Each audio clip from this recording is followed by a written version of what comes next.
Here we're talking rib pain and how you can do things at home in addition to what we can do in the office.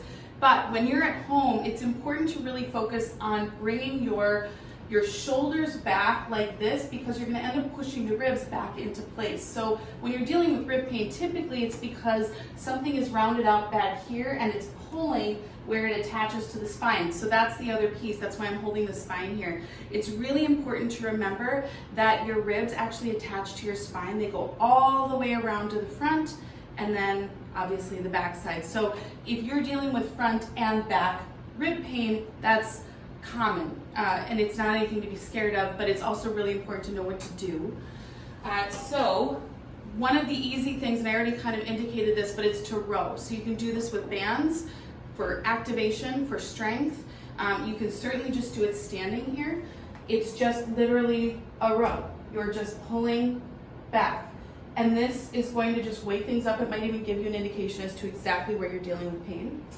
The other thing is to use a Pilates ball. This is truly my favorite tool at home. I use this in the morning and at night. It's like $6. It's the best money you'll ever spend in your whole life. But I use this between my shoulder blades when I'm dealing with rib pain. This is what I tell patients to do.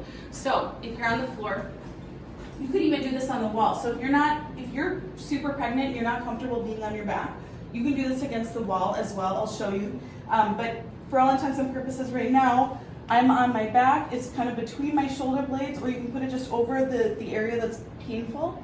And you goal post your arms like this.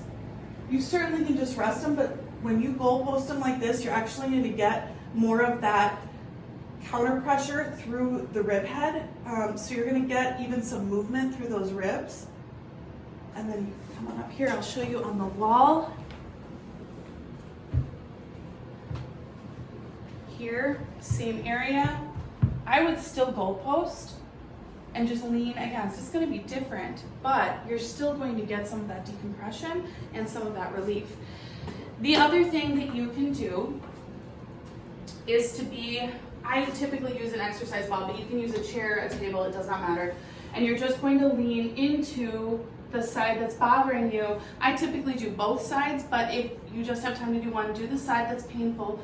You're going to physically push your sternum, your chest downward while you keep your arm up, and that is going to push the rib head back in place. So you're going to get a ton of relief with the surrounding muscles, and then you're also physically pushing the rib head back in place. Last but not least, I'm going to the doorway.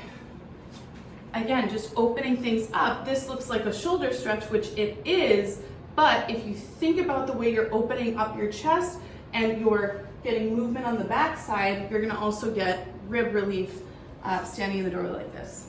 And keep your arm at 90 degrees.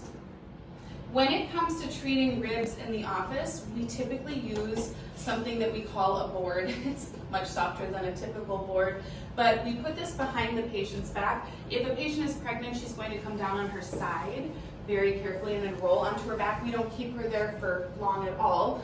We're very cognizant of not having our women flat on their backs when they're pregnant. But either way, pregnant or not, you'd be on your back like this. I would have the patient their arms like this. I roll them ever so slightly. I find where that rib is out. I put my hand there and I drop into it. And that physically pushes the rib head back into place, which feels absolutely incredible. The other thing that we can do, come on up, is to have you on your side. I'm actually going to give you a bunch of pillows here. So pregnant or not, we can lengthen through that whole side body, and you can get rib pain as low as here, you can get it as high as here. So what we do is work through the tissue here. So we're lengthening through that rib tissue. We'll even sometimes on the backside work through the paraspinal, so the muscles along your mid-back. And then we can tape through this rib area as well with the kinesio tape. So all of it pretty relieving for rib pain here in the office.